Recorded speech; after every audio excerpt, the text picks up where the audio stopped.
Hello. Good to see you. Good to see you too. Helle, can you give me an update on the past 6 months about the FUSILLI project? I would love to. Come on, down here.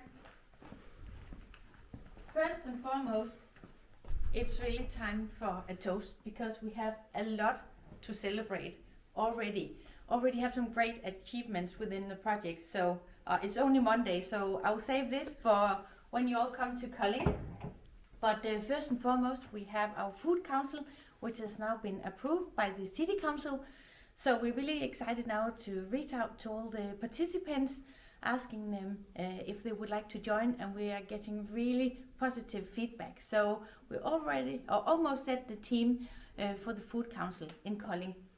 Secondly, we just won a prize, which we're really proud of, or I should probably rephrase a bit and say the kitchens are really proud of, because as part of the canteen project, we have won a prize as the Year of the Plant Growth Kitchen among a lot of other restaurants and chefs in Kolding, being recognized for the systematic approach that we have had for creating more circular canteens in Kolding. So all the work that's been in there. So a huge shoulder clap to the canteens, which is a perfect timing because actually this week we have climate friendly food out in the canteens. So a huge shoulder clap for the work they are doing. Great work. There is something about the school gardens too, right? Yes, come on, let me give you a download of that. So where we are with the school projects is that all the pilot schools now have been working with some kind of hydroponic setup, either as a smart garden like this. Some have the more advanced, some even have smaller sets, but really trying to work them into the classes and ultimately put it into some educational start kit, which we are actually finalizing right now and should be done by the end of the year. Then the plan is to have all the schools and the pilot schools evaluating the material in the first half of next year, and then finalizing that material together. So when we start the next school year, there will be a package for all the schools, which are then part of a project where they are to develop the future school garden of the schools and ultimately presenting the outcome to our food council and some other key stakeholders by December. So really looking forward to follow that process as well. Impressive, it looks great. And what is happening here? We are making name tags for the meeting next week. It's from recycled zippers. Oh, nice. Thank you. Any other updates?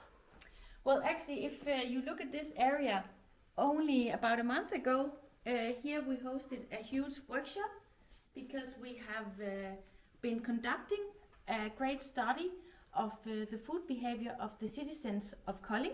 And we had more than 1,000 respondents, so it was a fantastic set of data to really try and understand the food system, the food culture of the people living in Kolding.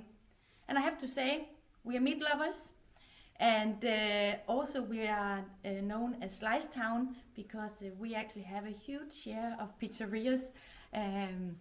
So that is our starting point. Now we know where we are. That's what we're up against.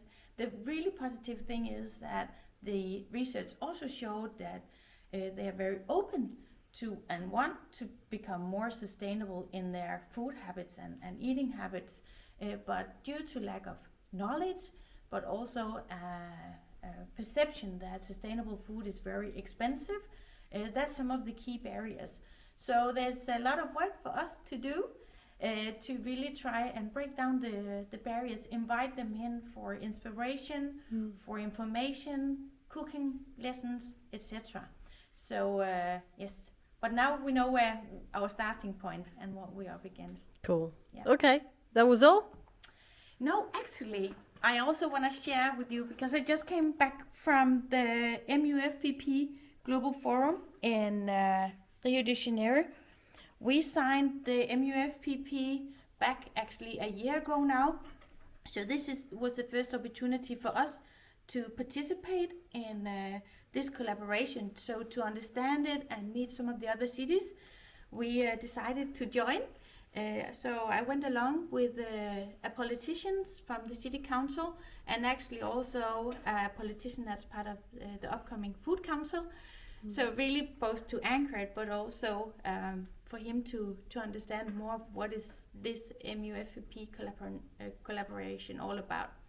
And it was really exciting. So beyond representing FUSILLI and Kolding in an international forum, and we were actually part of a talk panel as well, where we talked about indicators and how we work with them, building everything up from scratch.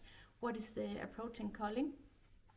There was a lot of great learnings as well, in particular the huge importance of getting the political anchoring and will, which is, by all means, in the signing for the MUFPP collaboration is usually done by the mayors, and that was just became so obvious why that is so important, because then it's anchored in the very top of the city council.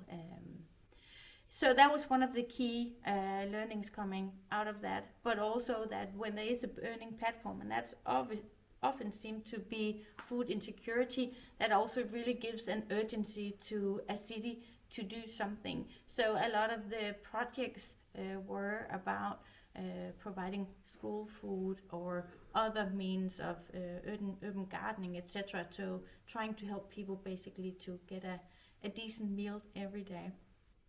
So a lot of great examples there, and a lot of networking, fantastic setup. So that was really interesting to join for in many ways. Fascinating. Thank you so much. And see you soon. See you. Bye bye.